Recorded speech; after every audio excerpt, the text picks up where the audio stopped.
This is a Squiz podcast. We're your shortcut to being informed. Squiz Kids! It's your daily news fix. Fun, free, fresh. Hello and welcome to Squiz Kids, your fresh take on what's happening in the world around you. I'm Bryce Corbett. It's Thursday, May 6. In Squiz Kids today, Meteor shower before a big winter wet. Giant squid takes Japan. Massive moth in Queensland. And the Marvel movie mega trailer. That's what's making news, kids style. The Lowdown. Stargazers, look lively. There's a meteor shower heading our way, and if you don't mind setting your alarm and crawling out of bed while it's still dark, you stand a very good chance of catching a spectacular light show in the night sky over the next few days. Called Eta Aquarid, the meteor shower happens every year at the beginning of May. What causes a meteor shower? Well, when the Earth passes through the tail of a comet, it encounters all of the little bits of space rock and dust in the meteor tail, and they burn up when they come in contact with our atmosphere and appear as shooting stars in the sky. Scientists reckon the best time to see meteors is between 3 a.m. and 5 a.m. every morning between now and Sunday. As the moon wanes over the weekend and the skies become darker, you'll have a better chance of catching the free light show. Provided, of course, the skies are clear. Clear skies are something we may not see a whole lot of in the coming months, with the Weather Bureau predicting we're in for one very wet winter. If it doesn't seem that long ago when we had flooding rains, that's because it's not. The east coast of Australia was smashed by record rainfalls and flooding in the month of March. Then we had a really dry April around much of the country, and now the weather forecasters are saying we're in for a wetter than normal winter across Australia. Officially, it's all because the La Niña weather system and Indian Ocean dipole are in a neutral phase. But unofficially, it's all thanks to some really moisture-laden air hovering off the coast of Western Australia, getting ready to move inland and dump its load on all of us. Brolly time, people.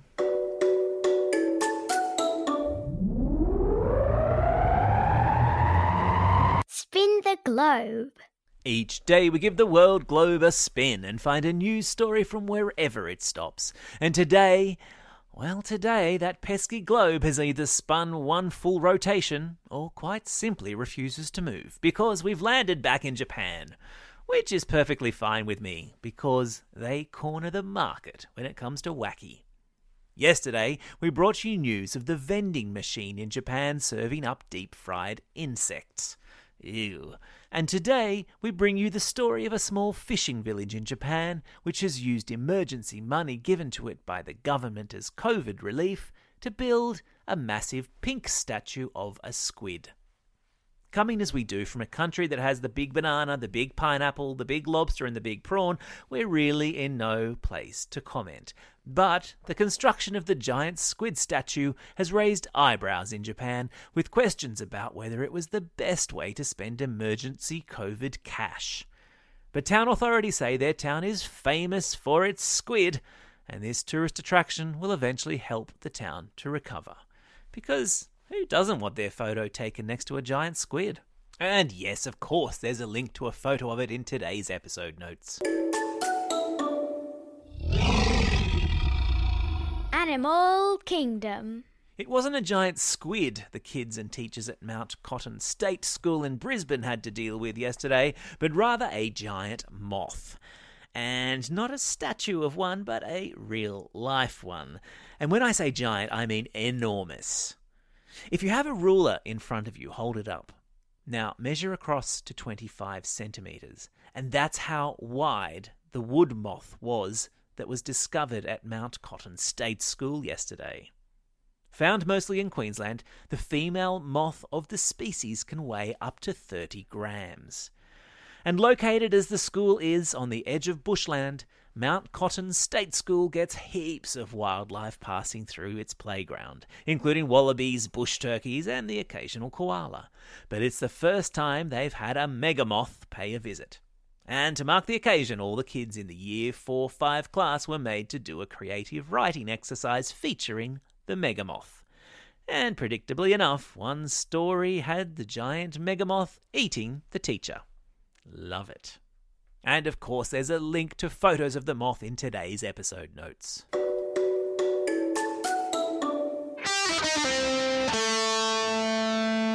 Pop Culture Corner. What's the word for when you see not one, but multiple Marvel movie trailers for altogether awesome upcoming superhero movies all wrapped into one mind-blowing video package? Is it Marvel Mind Explosion? Maybe a Marvel-orama? Marvel Mania, perhaps. Whatever the word, that's what superhero fans the world over were feeling yesterday, after a teaser trailer was dropped for not one, but multiple Marvel movies in the works and coming soon to a cinema near you.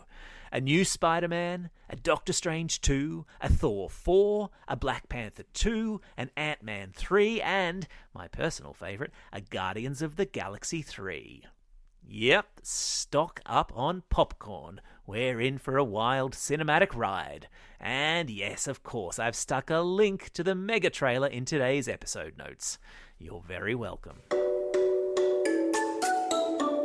Time for the quiz. This is the part of the podcast where you get to test how well you've been listening. Question number 1. What sort of statue has a fishing village in Japan erected?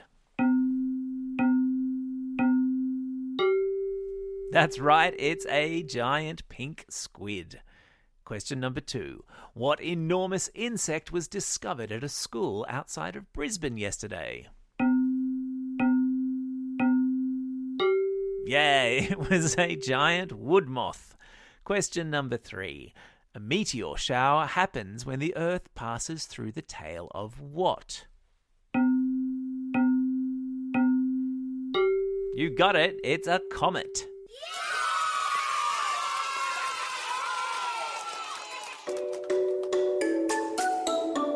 Shout-outs. It's May 6, the first birthday of Archie Harrison Mountbatten Windsor, also known as Prince Harry and Meghan's son.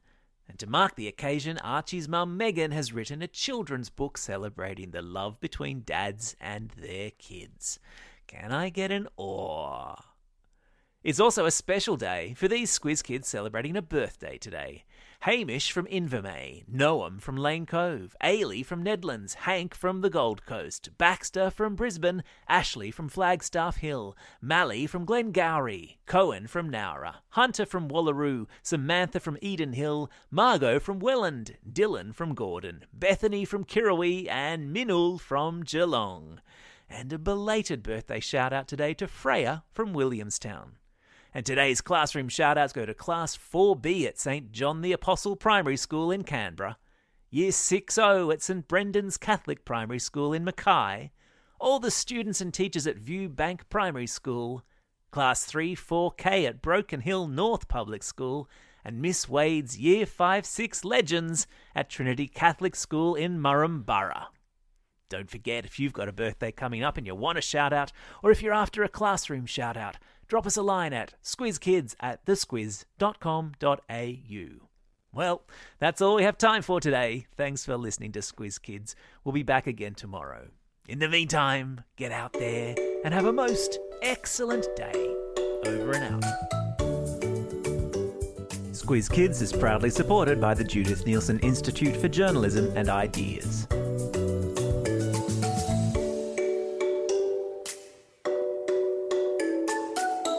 Squiz Kids. It's your daily news fix. Fun, free, fresh.